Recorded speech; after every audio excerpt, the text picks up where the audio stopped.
Você sabia? Lo sapevate? Tu sabias? Le saviez-vous? Did you know? Esquisne. Você sabia que no livro italiano Casanova, sobre a vida aventureira do autor libertino veneziano, o protagonista recebeu um nome diferente em cada país que foi traduzido? No original, seu nome é Giacomo, no francês, Jacques, e no inglês, Jack.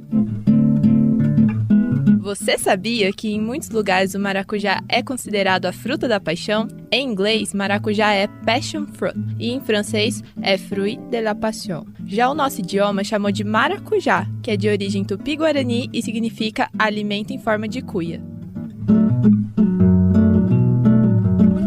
Você sabia que quando os britânicos chegaram na Austrália, perguntaram para os indígenas de lá qual era o nome de certo animal? E os nativos responderam no idioma nativo deles: "Eu não te entendo. Kangaroo." E assim ficou batizado o nome desse exótico animal. Você sabia que a França e o Brasil são vizinhos? A maior fronteira terrestre da França é com o Brasil. São 730 quilômetros entre a Guiana Francesa e o estado do Amapá. Você sabia que antigamente o espanhol era chamado de cristiano? Quando os árabes chegaram ao sul da Espanha, se usava essa nomenclatura para diferenciar as pessoas de acordo com o idioma e a religião.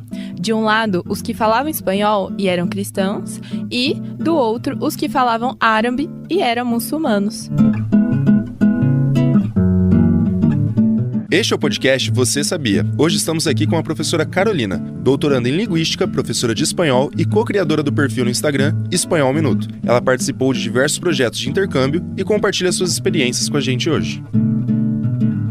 Qual foi o processo para conseguir o intercâmbio? E como foi e é pesquisar na Espanha, sendo o português sua língua materna? Bom, a minha primeira experiência de intercâmbio na Unesp, ela foi em 2013, que foi um edital que saiu pela Arex, aqui de Bilce, e a experiência foi muito boa. Nessa época eu não fui para pesquisar, eu fui para fazer parte da graduação lá. Então eu fiz um semestre da graduação na Universidade de Santiago de Compostela e foi ótimo porque, assim, desde que eu entrei na faculdade, eu me esforcei muito para tirar muito boas notas, porque como eu sabia que eu precisava de uma média de nota boa para tentar o intercâmbio, então eu sempre tentava tirar notas muito boas para a finalidade do intercâmbio. Então, nos meus 2 primeiros anos eu fiz isso. Tirei notas muito boas para conseguir tentar o edital. Aí no 3º ano eu tentei o edital, consegui. E aí eu fui para lá para fazer a graduação. Lá eu fiz as disciplinas que eu faria aqui no IBILCE.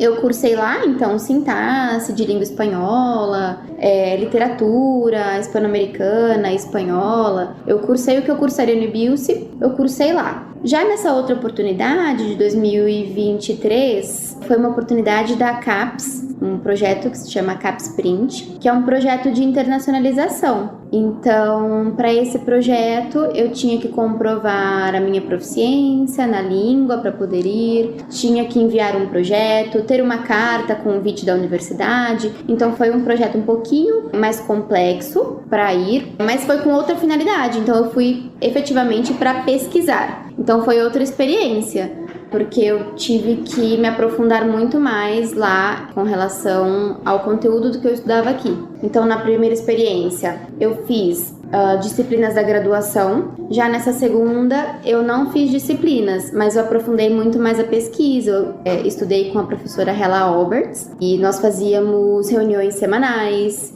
Então, eu tinha tarefas, escrita. Então foi bem mais intenso, digamos assim, né? O período também foi mais intenso, que dessa vez eu fiquei 1 ano, da outra vez eu tinha ficado 6 meses. Com relação às suas experiências, você enfrentou dificuldades culturais na academia enquanto pesquisadora mulher e brasileira? Eu acho que diferenças culturais a gente sempre enfrenta. E eu acho que eles têm, sim, alguns preconceitos com relação a isso. Pela gente ser mulher, eu acho que sempre acaba tendo essa desconfiança, né? E por ser da América Latina também. Claro, não posso afirmar que todos pensem assim. Eu não enfrentei nada especificamente sobre isso, mas eu ouvi comentários do tipo, eu não sei como que é a intensidade, a seriedade das teses brasileiras, por exemplo. Acho que sempre tem diferenças, principalmente do que eles pensam sobre a gente daqui, mas eu não tive nenhum tratamento ofensivo, nem nada do tipo que eu poderia compartilhar, muito pelo contrário. Me receberam muito bem, a experiência que eu tive foi muito boa, então quando eu cheguei na universidade, eles me deram uma sala para trabalhar, um computador, materiais de escritório, então assim, eles me deram tudo o que eu precisava para fazer o meu trabalho. Poderia falar brevemente para os nossos ouvintes sobre as suas pesquisas e como é ter uma orientadora em cada país? Eu estudo na área de estudos linguísticos, na área de descrição de língua falada e escrita, descrição funcional, e eu sempre foquei na língua espanhola. Então, no meu mestrado, eu estudei a conjunção pero, que é como o mas no português. Estudei dentro da teoria da gramática discursivo-funcional. E no meu doutorado, eu estudo a conjunção sino, que ela é parecida com o pero, só que no português a gente traduziria como mas também, ou muitas vezes mas sim. E no espanhol isso é diferente. Então tem o pero e o sino. E agora no doutorado eu estudo essa outra conjunção.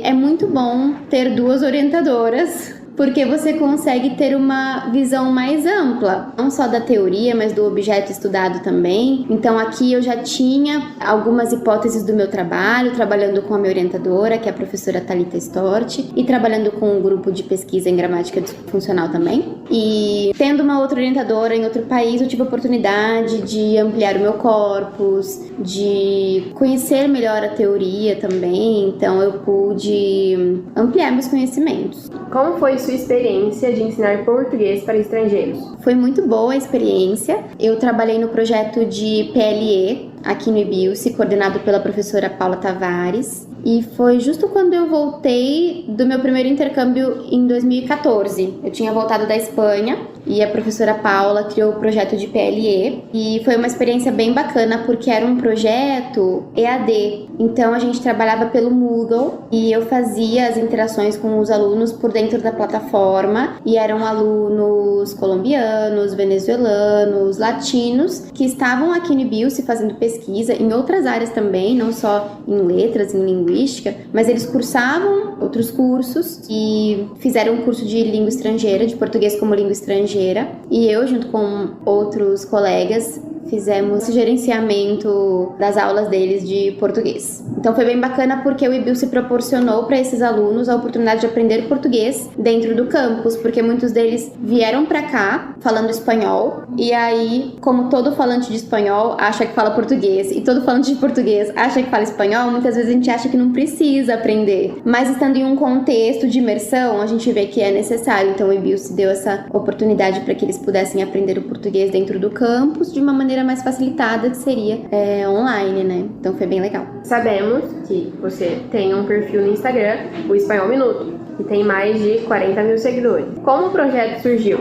E a ideia era divulgar as aulas? O Espanhol Minuto surgiu por uma vontade de difundir a cultura e a língua espanhola em São José do Rio Preto, porque a gente sentia que faltava alguma coisa, alguma referência aqui com relação ao espanhol em Rio Preto. Então, eu e as minhas colegas, a gente sempre brincava, nossa, para fazer o exame do DELE, por exemplo, que é um exame de proficiência, para comprovar a proficiência de língua espanhola, em Rio Preto nem tem essa possibilidade, ou é em Ribeirão Preto ou é em São Paulo. A gente questionava por que Rio Preto não era um polo, uma referência de língua espanhola, sendo que a gente tem um curso de letras super relevante, e a gente tem aqui também a Casa de Espanha, de São José do Rio Preto e região, que é um grupo que reúne imigrantes, que reúne descendentes, né, de espanhóis, que tem mais de 400 pessoas, e não tinha nada referente do espanhol. Então, eu e mais uma colega que fez o curso de letras aqui no IBIUSI comigo, a gente resolveu fazer o Espanhol Minuto simplesmente para tentar criar alguma referência maior em Rio Preto e região para ensino e difusão de língua espanhola. E a princípio as aulas, elas não eram uma pauta, na verdade. E aí começaram a surgir muitas mensagens pra gente pedindo aulas. Vocês dão aula? E a gente falava, não. Vocês dão aula? Não. Aí a gente falou, não, a gente vai ter que começar a dar aula, porque a gente já dava aula em escola regular, em cursos pré-vestibular. Mas a gente não tinha o Espanhol Minuto como uma ideia de a gente vai criar para ganhar dinheiro com isso e para dar aulas. Não era isso, a princípio. Mas a procura foi tão grande que a gente passou a dar aulas pelo Espanhol Minuto e hoje a gente cresceu bastante, mais do que a gente imaginava. Então, hoje a gente tem contato, por exemplo, com a Secretaria de Educação da Espanha no Brasil, a gente tem relação também com a Casa de Espanha, que a gente faz parte da diretoria também. Então, portas se abriram para o Espanhol Minuto, graças à nossa vontade de difundir a língua espanhola mesmo por aqui. Agora vamos para o tete a tete. Um livro. Eu vou dizer A Mão e a Luva, de Machado de Assis, que eu amo. Um filme. O Segredo dos Seus Olhos. Um prato espanhol.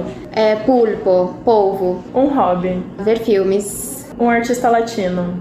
Maluma. Uma profissão que não é docência. Influencer. Um estilo de música. Pop. Uma aluna. Uma aluna? Uhum. Entre vocês? Bem fundão do script, mas tudo bem. Que difícil! No nosso último bloco, temos os depoimentos. Bom, eu sou o Pablo Jardel, eu sou aluno doutorado aqui no PPGEL, que é o Programa de Pós-Graduação em Estudos Linguísticos. Eu me formei pela Universidade Federal Rural do Semiárido, lá no Rio Grande do Norte, no campus Caraúbas, em Letras de Língua Portuguesa. E aqui eu me tornei mestre e agora ingressei no doutorado. Na minha pesquisa de mestrado, eu investiguei o adjetivo capaz, sob a perspectiva teórica da gramática discursiva funcional, que é um dos modelos com os quais nós trabalhamos aqui dentro da linha de descrição de língua falada e escrita, né, do PPGEL. Agora a gente quer que você conte umas diferenças da graduação aqui do IBILSE e da graduação que você fez lá na sua universidade. As diferenças são várias da minha perspectiva. Eu não posso falar da graduação no IBILSE porque eu não me graduei aqui, mas atuando aqui no PAADES e vendo um pouco das disciplinas como estagiário ou como vendo alguns cronogramas e vendo depoimento de alunos, tem muita diferença. É que na UFES eu percebo que eu tive uma diversidade um pouco maior de perspectivas teóricas e disciplinas, né? Eu tive professores gerativistas, pessoal da análise do discurso, pessoal da linguística textual, e eu percebo que aqui é um centro muito focado na área do funcionalismo. Hoje viemos entrevistar o Caio, intercambista pela Unesp de São José do Rio Preto e bolsista do programa Fulbright. Então, meu nome é Caio de Pietro Antônio, eu sou dos Estados Unidos, da cidade de Nova York. Tenho 25 anos, estou aqui ajudando o Departamento de Letras aqui na Unesp. Como foi o processo de seleção para o seu intercâmbio?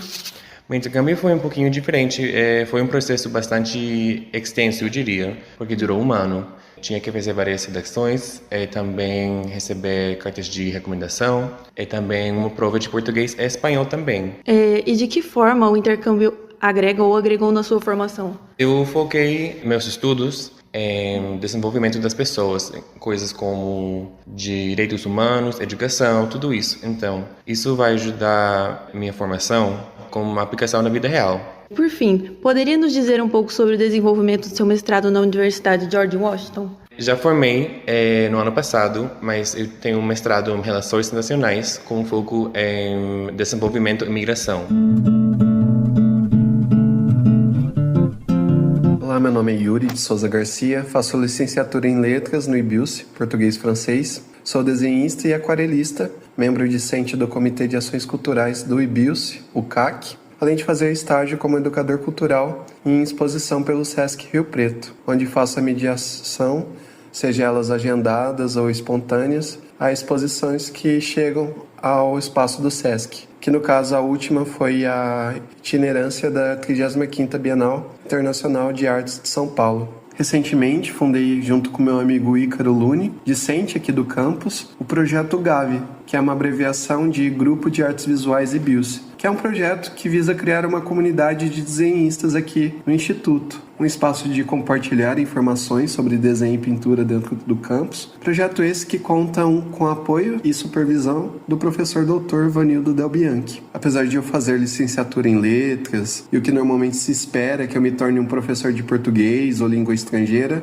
há outras opções educacionais que fogem um pouco da sala de aula. Com o desenvolvimento dessas atividades, consigo ir para outras áreas, como da educação e produção cultural e artística, além de amarrar com a minha paixão, que é o desenho e a pintura. Sou muito grato em poder oferecer e contribuir com a formação de um ambiente cultural dentro de Rio Preto. Mesmo que sejam ações bastante tímidas, são muito importantes para mim.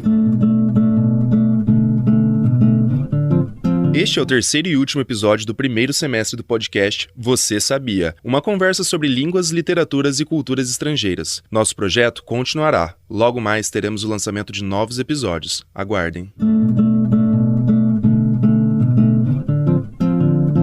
Eu sou Maria Cláudia, professora que coordena o projeto de extensão podcast Você Sabia? Um projeto que é uma realização de estudantes de letras do IBIUSI, da Unesp, no âmbito da curricularização da extensão no curso de licenciatura, um curso que busca formar os futuros professores deste país. Gostaria de apresentar a equipe de produção do primeiro semestre de 2024. Consultor Alencar Zidane. Apoio técnico Márcio Santana. Maria Eduarda Souza. Angelina Melzi. Beatriz Favato. Clara Sanches. Isadora Tavares. Lucas Francisco. Mariana Visonar. Yasmin Baldan Garcia. Maria Cláudia Rodrigues Alves.